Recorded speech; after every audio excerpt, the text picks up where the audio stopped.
Hello friends, আজ মুখ্যমন্ত্রীর বিরাট বড় ঘোষণা। লক্ষ্মীর ভাণ্ডার এবং যুবসাথী প্রকল্প নিয়ে বড় সিদ্ধান্ত দিয়েছেন রাজ্যের মুখ্যমন্ত্রী। নবান্নে মন্ত্রিসভার বৈঠকের পরেই ঘোষণা দিয়েছেন শুভেন্দু অধিকারী। লক্ষ্মীর ভাণ্ডার এবং যুবসাথী প্রকল্প নিয়ে কি ঘোষণা করা হয়েছে, আজ নতুন কি আপডেট উঠে এসেছে, আজকের এই ভিডিওতে আপনাদেরকে বিস্তারিত জানাবো। তার আগে ভিডিওটি যদি ভালো লেগে থাকে তো অবশ্যই লাইক করবেন, বন্ধুদের সঙ্গে শেয়ার করবেন। রাজ্য পরিবর্তনের পরেই আলোচনা শুরু হয়েছিল প্রাক্তন মুখ্যমন্ত্রী মমতা বন্দ্যোপাধ্যায়ের চালু করা জনমুখী প্রকল্পগুলির ভবিষ্যৎ কি, আগামী দিনে কি হতে চলেছে।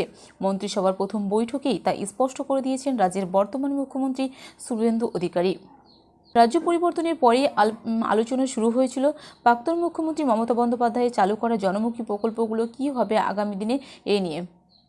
আজ মন্ত্রিসভার প্রথম বৈঠকেই তা স্পষ্ট করে দিয়েছেন রাজ্যের বর্তমান মুখ্যমন্ত্রী শুভেন্দু অধিকারী। শুভেন্দু অধিকারী সাংবাদিকদের প্রশ্নের উত্তরে জানিয়েছেন, আগের সরকারের কোনো জনমুখী প্রকল্প বাদ যাবে না।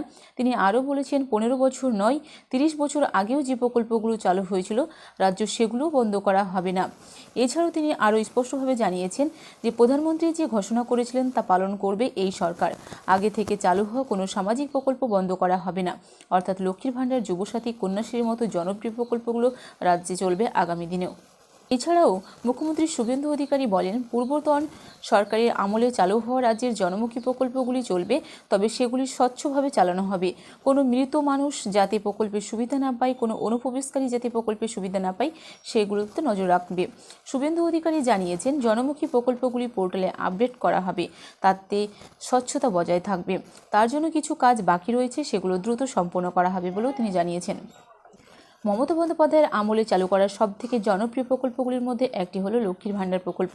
এই প্রকল্পের মাধ্যমে মমতা বন্দ্যোপাধ্যায় রাজ্যের মহিলাদের মাসে 1500 টাকা এবং তপশিলি জাতি এবং উপজাতি মহিলাদের মাসে 1700 টাকা করে দিতেন।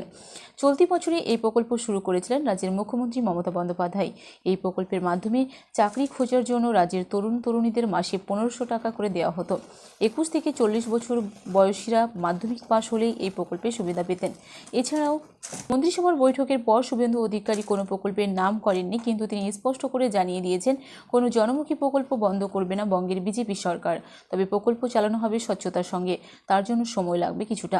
বিজেপি নির্বাচনের প্রতিশ্রুতি ছিল ক্ষমতায় এলে লক্ষ্মীর ভাণ্ডারের মতোই অন্নপূর্ণা ভাণ্ডার প্রকল্প চালু করবেন, তাতে মহিলাদের দেওয়া হবে মাসিক 3000 টাকা।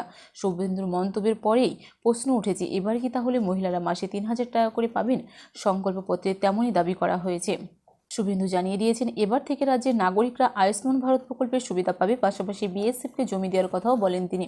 শুভেন্দু অধিকারী মন্ত্রিসভার প্রথম বৈঠকের পরে জানিয়ে দিয়েছেন যে রাজ্য সরকার স্বচ্ছ নিয়োগের উপর জোর দেবে। মমতা বন্দ্যোপাধ্যায় সরকার দীর্ঘদিন নিয়োগ করেননি, সেই কারণে চাকরির বয়স 5 বছর বৃদ্ধি করবে বলে তার সরকার।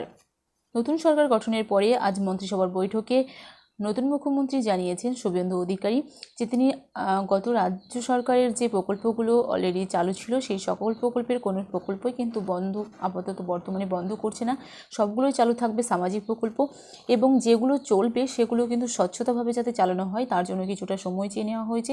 বিজেপি সরকার যে প্রকল্পগুলো দেওয়া হবে সেগুলোও কিন্তু স্পষ্টভাবে আজ মন্ত্রিসভার বৈঠকে জানিয়ে দেওয়া হয়েছে।